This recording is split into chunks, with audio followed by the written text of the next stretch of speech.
Hey guys, welcome to the channel.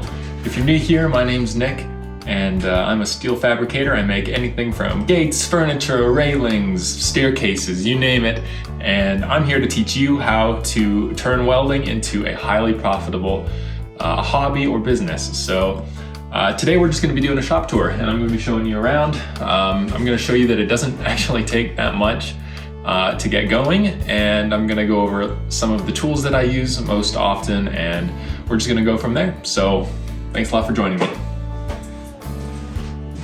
All right guys, so this is pretty much it. It's just a 12 by 12 studio. I built it myself. I spent maybe $2,000 on all of the materials to do it, including the concrete foundation, the floor, and everything you see here.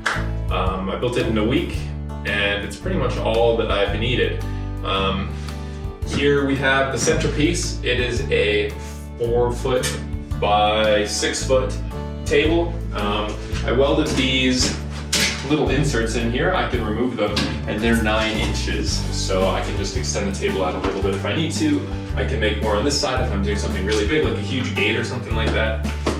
I have this little tab here just to take notes with the soapstone. Inside, keep the welding rod so it's nice and accessible. I got all of the clamps I need here, and I keep all the tools on this bottom shelf over here, and we'll take a look at those later.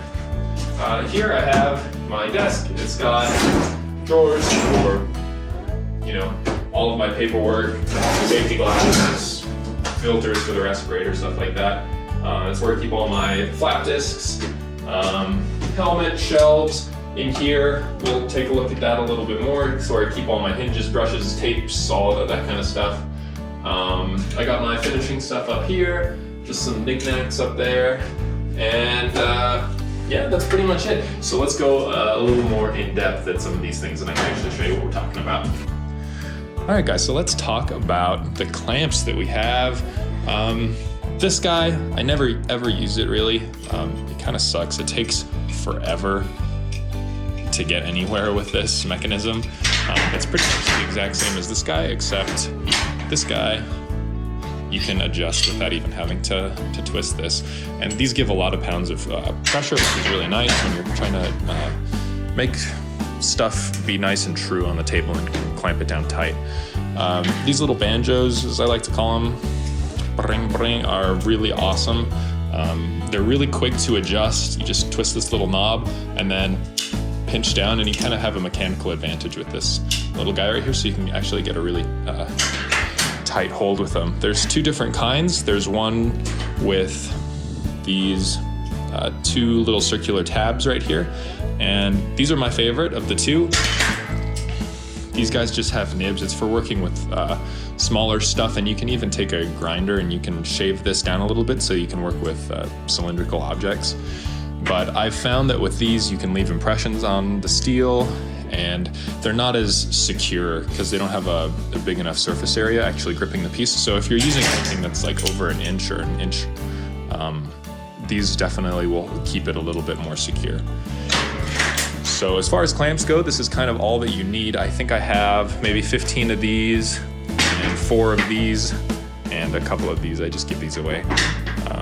But if I were to go out and buy a totally new set, I think I would just stick with these 2 here. I'd probably get 4 of these and 10 of these, and that's all you're pretty much gonna need. It's really important to have a good set of clamps because that's what keeps your pieces in line, and it just makes working just so much easier and simpler.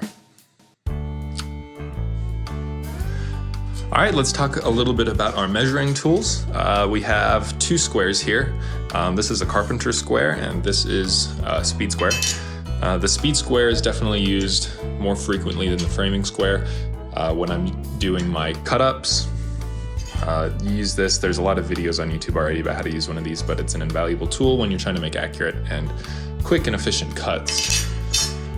This framing square I use as kind of a rough guide when I'm doing layouts. You can use it to, mark out exactly what you're going to be working on. So say I was going to be making a gate or a small tabletop or a stool seat or something like that. I could just take this guy like this, and then now I have a nice square frame to work off of when I'm laying it out. So that's really good for that. And when you're actually laying out your pieces, when you cut them, it's good to get a rough idea of where you're gonna go with this guy right here. But when it comes time to actually make sure something's square, you're gonna use a tape measure. And we'll talk about that in a little while. Next, we have this guy right here, and this is a magnetic square. So it can take something, a piece of metal, and it can hold it at a 90-degree angle. The thing with these magnetic squares is that they're not, first of all, they're not square usually. Second of all, the magnetic field that's generated by this magnet will interfere with your arc. So these are really only good for getting something roughly square, giving it a tack, and then I just remove that when that's finished and use my speed square to kind of adjust it afterwards. The reason that these aren't usually square is because they pick up a lot of iron dust and metal shavings. And if you have even just like this much, that's a 1/16 of an inch of, of shavings. So you either have to be really, really diligent about cleaning that off before you use it, or, you know, just use it like I said. Going back into that magnet thing, here's a Milwaukee tape measure that I have, and it has a magnetic tip on it. And I got it because I thought, hey, I work with steel. It'd be nice to just be able to, you know, have it be able to stay here if I'm using metal. But the same thing happens. The magnet just picks up all of this dust, you know, like I sweep and I vacuum pretty regularly here, but here, I'll clean that off for you. And say I just dip it on the ground again, say I drop my tape or something, and there we go. There's a 1/4 of an inch that your tape measure isn't accurate, and it just takes you forgetting one time to just totally mess up one of your projects. So I would not recommend getting one with a magnet on it, and instead just get a normal tape measure. It's important to learn how to read a tape. I can go over that sometime. I know it seems pretty simple, but doing it quickly and efficiently isn't something that a lot of people are good at. You can get tapes that say, you know, 1/16, 1/8, 1/4, you know, and they go up from there and tell you exactly what's going on. And I would recommend that if you're just starting out, just so you can learn the tape a little bit better. The last measuring device that I have right here is an angle finder. And I actually use this quite a bit when I'm doing irregular cuts. Say I'm doing a staircase, a spiral staircase railing. I would need to connect a bunch of different flat pieces, and I would need to get the angle. So this is really good for that. You can probably look up how to use one of these in a different video, because it's pretty intuitive, but that's not what we're doing today. So this is also invaluable. I would get one if you're just starting out. These are the basics. These are the fundamentals of what you're gonna need, and you can make any project with just these measuring tools. Okay guys, marking tools is next. There's really only 2 that you're gonna be using a lot of. This is a soapstone. You can get a box of 100 for like 20 bucks. And they're fantastic. You can sharpen them on a grinder or on the side of your saw, and they write really legibly on steel, and they're really just affordable and clear. And you can sharpen the tip to be really fine. They're flat so that you can scribe along the edge of something. Say I was trying to get a clean line on the side of this, I could put the flat edge here. I would have it sharpened to coming down to a point on the flat side. I could press this edge against, and there you go. This moved, but that's how you get your line off of that. You can also use it itself as a ruler of a sort if you need to get a small straight line. This here is a scribe, and it's a steel tipped nib. It's tungsten, and what it does is it allows you to get a really fine mark on your steel, because it just scratches it in there and it takes away this top layer and leaves a shiny streak. This is really good if you need to be extremely precise with your cuts. Otherwise, a soapstone is what you're going to be using. Lastly, we have this center punch right here. It's not really for marking, but if you're ever going to drill a hole in steel, you're just going to want to use one of these guys. You can get the ones that I just went like this and it punches itself with a spring inside, or one that you hit with a hammer on the top. As you can see, it left a indentation in the steel right here. And you're gonna wanna do that anytime you drill a hole in steel, because if you don't, the drill bit's gonna just wander and skate all over the place. So if you're trying to drill accurate holes, this is the tool for you.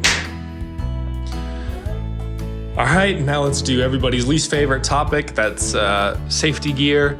As you can see, these are things that you kind of have to replace every once in a while. I use a over-the-ear noise-canceling earmuffs, and I actually use the Bose Quiet Comfort wireless earbuds underneath here, and I can listen to music and I just can't hear literally anything that's happening on the outside world. So these are fantastic. If you can splurge and get some Bose Quiet Comforts, they are literally the best tool I've ever invested in. Respirators, I use this little Miller respirator, and these are really nice because they can fit underneath your welding helmet. So you can actually wear this while you're welding, and that's really important. I know a lot of people don't use respirators, but if you don't use a respirator, you might as well just be a chain smoker and expect to live till you're like 40. So just get one, make the investment. They're like 20, 30 bucks, and just wear them. It sucks, but you know, PSA, gotta do it. My helmet, I have a Jackson welding helmet. It's fine. Yeah, it's just fine. Stays on my head. It's nice. I've tried those True Vision helmets, but I find that you get a little bit of a clear quality in these, even though it's green. So yeah, that's pretty much all you need in terms of safety gear and just those plastic little safety glasses. So. Okay, next up here we have our cutting and our grinding tools. These are probably the tools that I use the most in the shop because you're always cutting and you're always grinding. I have a little 4-inch Makita angle grinder without the guard. Do that at your own risk. It's just me in here, so I choose to do that. I actually just cut my finger on this because I wasn't using the guard, but it's the only way I can get into some corners, and it's just kind of my choices. So shame me if you will, but no guard on the grinder. I got a flap discs here. These are really nice. They're super abrasive. They get rid of your weld beads really fast and make things nice and flush. They leave a lot of scratch marks, so be prepared to go to a finer grit to do your finish work. These I just get at Harbor Freight or on Amazon. They're just cut off wheels, 5 inches. They're nice. You can get ones with bigger kerfs or smaller kerfs. The kerf is how thick the blade is. So whenever you're cutting, you're gonna have to take into account like, okay, I'm gonna cut this, but I'm gonna lose, I think it says on here, a 1/16 of an inch off of my total material length because the blade is a 1/16 of an inch and it's gonna take that 1/16 of an inch out. So you always gotta account for that. These are the blades I use. They last for a decent amount of time. They're super cheap. So when I'm doing my big cuts on big sheets of steel. I do it a lot for big fences and gates. I use this Makita, it's a cold saw for cutting out those things. You gotta put a steel blade on here. The blade that it came with was garbage, honestly, but these Diablo Steel Demons are pretty good. And I took off the dust collector here so I could actually see what I was doing, but usually there's a collector here for all the shavings, which can be nice if you're worried about making a mess. But since I'm not worried about making a mess and I'm worried about making accurate cuts, I took it off. This thing absolutely rips through steel. It can just carve up an 1/8 inch sheet like nobody's business. So this is really awesome. And staying in line with the cold cut blades, I have this Makita cold cut saw, and this thing is just absolutely fantastic. I can cut through a 1/4 inch tube that's like this big. Here, I can bring one out for you guys. Here's one that's 14 gauge. I can cut this in probably 3 or 4 seconds, and it doesn't make any of that acrid dust or smoke, and it doesn't leave a very big burr, so there's a lot less cleanup. It's a couple $100 extra than an abrasive saw, but it's absolutely worth it. I was using an abrasive saw for a long time, and I just kicked myself for not getting one of these sooner. So much faster, so much cleaner. It's like so much less of a hassle to use one of these. So I highly recommend using that to cut all your big pieces. It has a 6-inch capacity here and I think a 4-inch up at the top. So it can pretty much cut anything that you're gonna be using. So I highly recommend this saw. All right, guys, last but not least, on the grinding side of things and the cleanup, we have our Bosch random orbital sander. And it's called that because this pad right here, you attach whatever grit sandpaper that you want to it, and then it spins in a random orbital pattern, so in circles. And that makes it so it kind of takes away any scuff marks, grind marks that you have when you're cleaning something up. And the randomness of it allows your eye not to get stuck in a certain area and kind of spreads it out a uniform pattern of little tiny scratches over the entire piece. You can obviously get rid of those just by going finer and finer, but this is definitely the way to go if you're making something that's highly visible, like a piece of a high-end furniture or something like that, where you don't want it to be all scratched up from your grinder. So invaluable, takes forever. Bosch is a good brand. This is a good tool. Moving on to the finishing side of things, this is pretty much all you're gonna need for most jobs. Right here, I have a Jack's brand company iron, steel, and nickel blackener. It's an antique black finish. I have an entire video about using this and how to apply it, as well as these two things to create a professional finish on a piece of steel. But all you're gonna need is one of these guys. A can of this, you get it at Lowe's, it's pretty cheap. This you can get at Lowe's, Home Depot, wherever, it's pretty cheap too. And you can seal this, weather seal this kind of stuff. It makes your steel, I can actually show you guys exactly what it does. It makes the steel a lot richer. So here I just have a scrap. I'm gonna use the rag, put a little bit of this penetrol on there, just a bit. And there you go. It's pretty much just like oiling it. It's an oil-based solvent, and that's gonna keep out rust. It's gonna keep the water off, and it turns it kind of black and a little tiny bit glossy, but not in a not in a gross way. So I use this stuff pretty much for everything. It's fantastic, and these 3 things are pretty much all you need to make anything, to finish any piece of steel. So really simple and really affordable. So if you want to learn more about it, just give that video a watch. I'll link it in the description below. Okay, talking about the little knickknacks you're actually going to need for your welder. I pretty much exclusively do TIG welding in the shop, and these are the things that I use. I use a number 7 cup for my gas. I use a 3/32 tungsten rod for my tip, and I use a 3/32 filler rod. And 3/32 is pretty much good enough to do anything. It can do fine detail work. It can do kind of big stuff if you use a little bit more. So if you're just starting out, I just recommend getting 3/32 on everything. This is a purple tungsten, so just get 3/32, experiment with it. If you find that you are needing a smaller or bigger filler rod, you can make that change. But 3/32 is pretty universally good for everything. All right, guys, here we are. I'm not gonna put the welder up on the table because it's kind of heavy, but I just use a prime weld welder. It was like $800, and I've been using it for about a year, and it has done everything I needed to and more perfectly. There's no downtime on it. I leave it running all the time. I'm usually at 120 amps to 150 amps, and it's just perfect for everything that I use it for. I'm not really welding anything thicker than 1/4 of an inch. And I just use everything that it came with naturally. It came with just your generic gas gauge, and it also came with a pretty decent foot pedal. I haven't had any issues with these foot pedals. The hose that it comes with is a CK Worldwide hose and a torch. It's a flex hose and it's a flex head torch, which are fantastic. These are a couple $100 by themselves. This is a really good brand, and it hooks really well.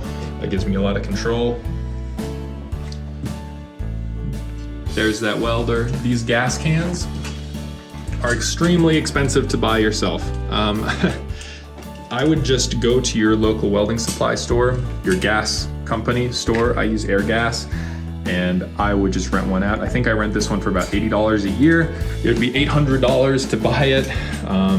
The real big price with these is filling it up with argon. And when you're TIG welding, you're gonna wanna use 100% argon gas. I got a bunch of wrenches you can see here because I lose them all the time, and you need them for taking this guy on and off. Anyways, 100% argon, decent welder, really inexpensive. I would recommend it to anybody, especially if they're just starting out. I think I have 3 of these machines just for lugging around town in the car, having one here and just having one as a backup, even though I've never had to back it up. So, all right, guys, let's talk about the little knickknacks that you're gonna need in the shop. This right here comes with an angle grinder. When the disc gets caught, you use this, you put it in there, it pops it right out. I just have this little kind of tiny drawer of things to organize. Here for the tool accessories, I kind of have just little knickknacks for the welder, extra gas cups, collets, back caps, stuff like that. The same with this guy right here, more of the same. In here I have a little drawer for tapes. I don't have tapes in there right now. I have Sawzall blades, but this is where I usually keep my tape measures. Hinges, I use a ton of these bullet hinges right here for my gates. For anything that needs a hinge, I just use these weld-on hinges. They're fantastic. They're rated up to like 350, 400 pounds per set. I never make anything that heavy, so they're just fantastic. They're high heat, they're awesome. Brushes, paint brushes, a bunch of incense, because you know, it's nice to smell something nice in the shop instead of steel. Sponge brushes. I got a whole thing full of concrete screws, concrete anchors, Tapcons, some files, and pretty much that's all of the little knickknacks that you're gonna need. I use concrete anchors and Tapcons all the time. I'll make a totally separate video on how to attach things to concrete and stucco, because it's something that I literally almost every job I do, I'm putting bolts into concrete or stucco to hang gates or to put railings up, or really for anything. It's a really important skill to know how to do, and to know how to do right, so that your pieces don't fall off when someone's trying to use them. So this is pretty much all that you're gonna need. Guys, thanks so much for sticking it out with me to the end. If you have any questions about any of the tools that I use and how I use them, please feel free to put a comment down there, and I'll definitely get back to you. Please like this video and subscribe if you haven't already. I'll be releasing new videos every Sunday, and I'm really excited about, you know, sharing my experience and, you know, kind of showing you guys how I do things, and I hope it ends up helping a lot of people. So thanks a lot for watching. I really appreciate it. Have a good one.